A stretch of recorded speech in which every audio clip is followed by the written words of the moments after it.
You move the pointer over Buy Now. Click. A moment later, order confirmed. Simple. Except that click may have started decisions across a payment company, a bank, an inventory system, a warehouse, and a delivery network. Some happen in seconds. Others take days. To see the chain, we'll follow one ordinary order, a red desk lamp bought by someone we'll call Sam. This is one typical path, not a universal recipe. Retailers, payment methods, carriers, and countries connect these pieces differently. So how does one click become a box at the door? The first thing moving is not the lamp. It's information. Sam's browser sends a checkout request, the product, quantity, delivery address, shipping speed, and a secure payment reference. The retailer checks that the request makes sense. Is the price current? Is the address usable? What tax applies? Is the same checkout being submitted twice after a double click or refresh? Good systems try to make one purchase create one order, not two. A quick risk check may happen too. None of this proves that a lamp is physically waiting. It creates a digital candidate for an order, ready for the next systems to test.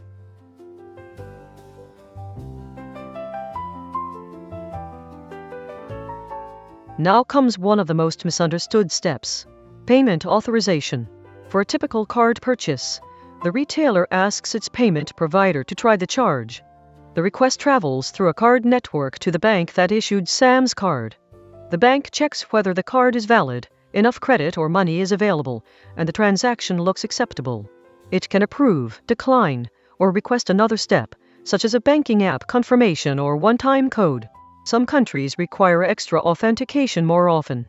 If approved, the bank usually reserves the amount. But approved does not always mean the retailer already has the money. Authorization is permission and a hold. Capture is the later instruction that completes the merchant's side of the charge. Some retailers capture immediately, others wait until the order is ready or shipped. Payment methods and local rules differ.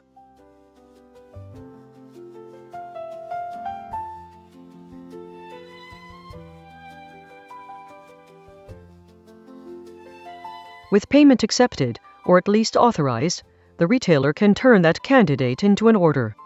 Think of the order management system as a traffic controller. It holds the promise: one red lamp, this address, this delivery speed. Then it asks where that promise can be fulfilled. The inventory screen may say 12 lamps are available, but that number is a record, not a person staring at 12 boxes. Another shopper may be buying the last one. A return may still need inspection. A lamp may be damaged or in the wrong bin. So the system allocates inventory. One unit at a chosen location is reserved for Sam. A large retailer may choose among warehouses or a nearby store. A small shop may print the order behind the counter. A marketplace may send it to an independent seller. Same click, different machinery.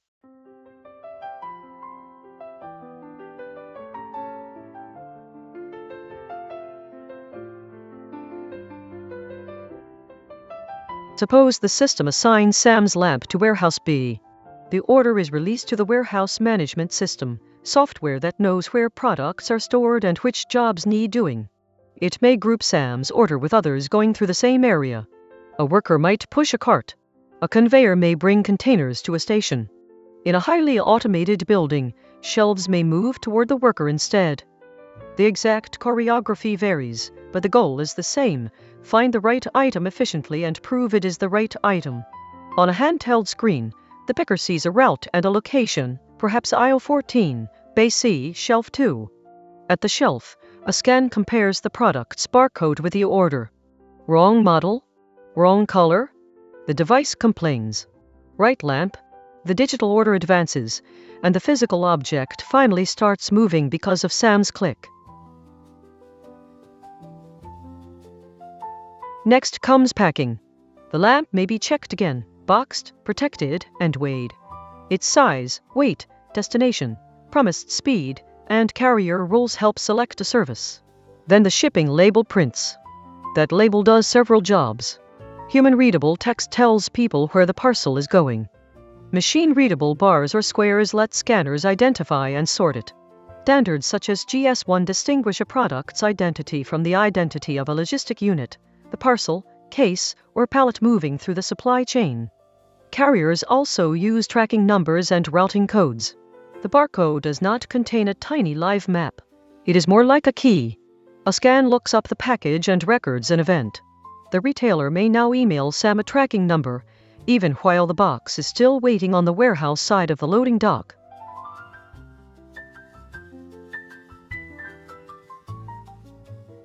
That difference matters.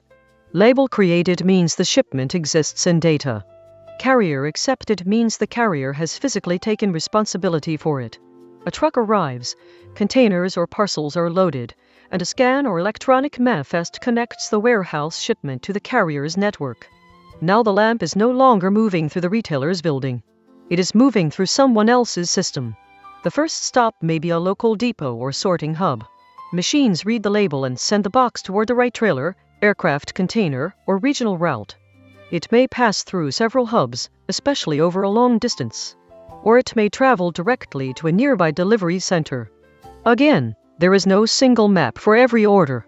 A parcel shipped from a store across town does not need the same network as one crossing a country or an international border.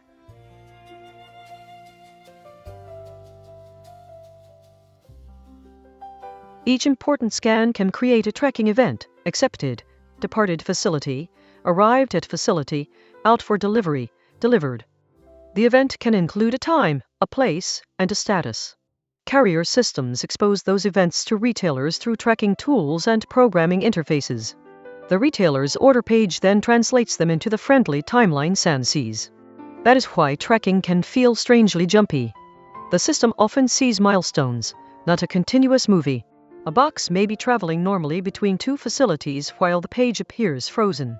A scan can arrive late. An estimate can change when weather, volume, customs, or a missed connection changes the plan.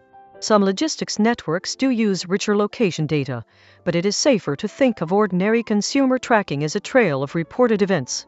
The page is telling a story from evidence produced along the route.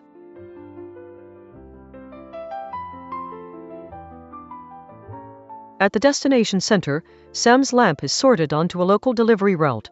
The route may be planned by software, adjusted by a dispatcher, and completed by a driver, postal worker, courier, locker service, or another local partner. At the address, one final event closes the visible journey: a delivery scan, perhaps with a photo, signature, locker code, or simple confirmation. The retailer receives that event and updates the order. The payment side may already have completed much earlier, or it may have been captured around shipment, depending on the merchant's setup. The lamp is now on Sam's doorstep, but the systems may keep working, sending notifications, reconciling inventory, paying partners, and preparing for a possible return. Delivery is the end of the parcel's outward trip, not necessarily the end of the order's digital life. So what happened after buy now? A request became an authorization. The authorization helped create an order. The order claimed inventory and became warehouse work. Scans connected the right product to the right parcel. A carrier turned that parcel into events, and a local route turned the final event into a lamp at the door. One click did not command one giant machine. It coordinated many systems, each passing a promise to the next. When a status changes, picture what it really means. A person or machine has added new evidence to the journey.